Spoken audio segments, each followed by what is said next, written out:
नमस्कार मंडळी, कोकणची झुळूक यूट्यूब चॅनलवर तुमचं पुन्हा एकदा स्वागत आहे. तर मंडळी, कोकण म्हटलं की आपल्या नजरेसमोर दिसतं ते म्हणजे हिरवीगार गर्द झाडी, डोंगर, दऱ्या, नदी, नाले. आणि पावसाळ्यात जर तुम्ही कोकणात आलात तर कोकणच्या निसर्ग सौंदर्यात अधिकच भर पडलेली असते. तर मंडळी, आज मी तुम्हाला सिंधुदुर्ग जिल्ह्यातील सावंतवाडी तालुक्यातील अतिशय नयनरम्य असं ठिकाण दाखवणार आहे. यासाठी तुम्ही हा व्हिडिओ संपूर्ण पहा आणि व्हिडिओ आवडल्यास नक्की लाईक करा, शेअर करा, सबस्क्राईब करा, कमेंट्स करा आणि बेल आयकॉनला क्लिक करायला विसरू नका. धन्यवाद.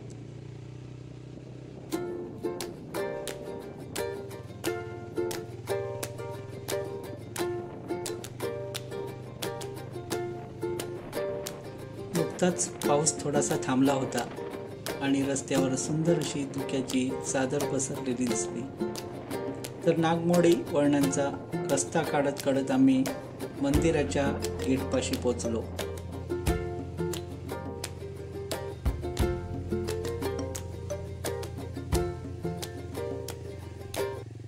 नमस्कार मंडळी, पुन्हा एकदा तुमचं माझ्या नवीन व्हिडिओमध्ये स्वागत आहे. तर आज मी तुम्हाला एक असं ठिकाण दाखवणार आहे सावंतवाडीतील की ते नरेंद्र डोंगरावर वसलेलं आहे. तर आम्ही आज चाललो आहे सावंतवाडीतील नरेंद्र डोंगर येथील हनुमान मंदिरवर. तर माझ्या यूट्यूब चॅनलच्या माध्यमातून मी तुम्हाला हे हनुमान मंदिर दाखवणार आहे. तर माझा व्हिडिओ आवडल्यास तुम्ही नक्की लाईक करा, शेअर करा, सबस्क्राईब करा.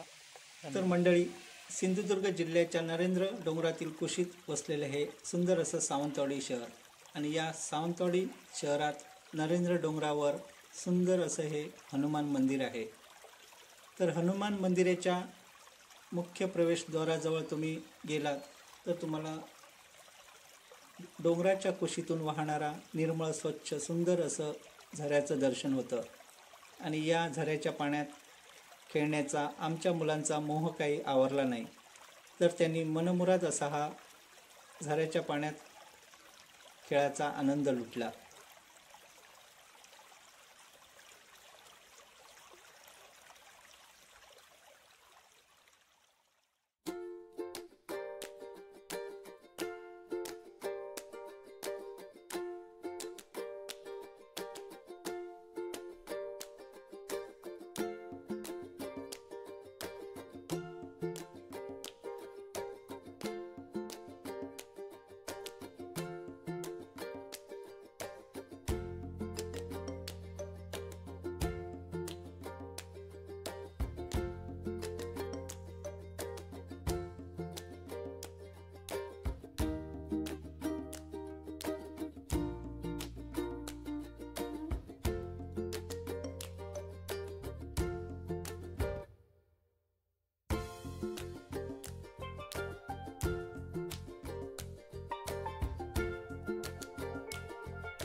साहजिकच श्रावण महिन्यातील पहिला शनिवार असल्याने मंदिरात दर्शनासाठी भक्तांची मोठी गर्दी झाली होती.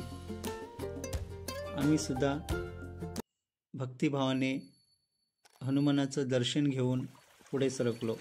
तोच आमची नजर मंदिराच्या आवारात असलेल्या या छोट्याशा धबधब्यावर गेली आणि पर्यटनाचा आनंद लुटायचा आमचाही मोह काही आवरला नाही.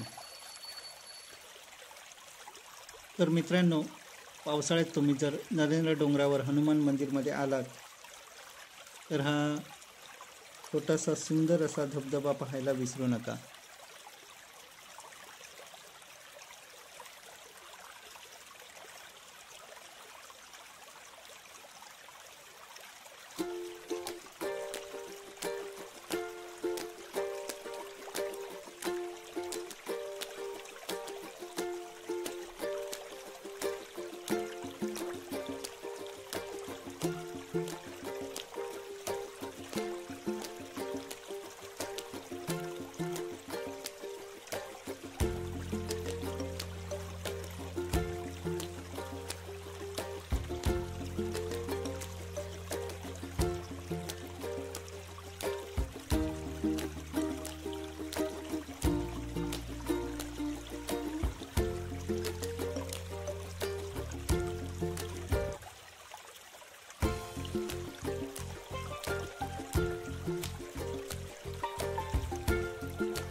तर मित्रांनो, दर शनिवारी या हनुमान मंदिरात पूजा अर्चा करून आरती केली जाते आणि आरती संपन्न झाल्यानंतर आलेल्या सर्व भाविकांना महाप्रसाद दिला जातो।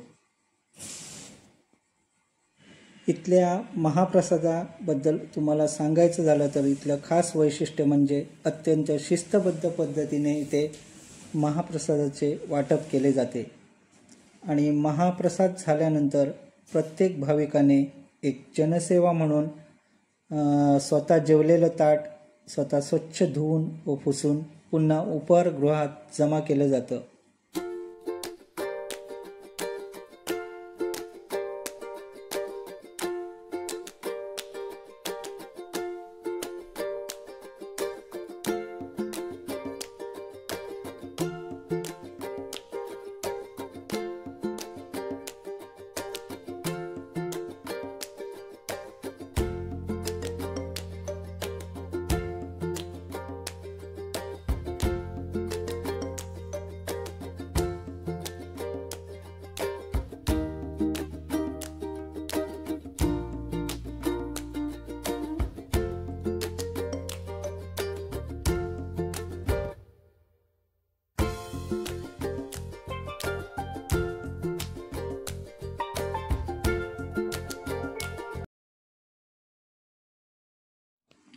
हनुमान मंदिराच्याच बाजूला तुम्ही जर आलात तर तुम्हाला इथे वन विभागाची गार्डन पाहायला मिळते।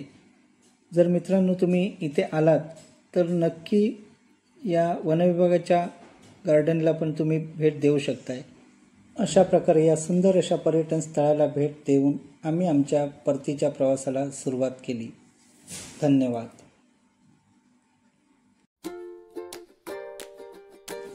तर मंडळी, माझा व्हिडिओ तुम्हाला कसा वाटला याबद्दल नक्की कमेंट्स करा, तसेच लाईक करा, शेअर करा, सबस्क्राईब करा।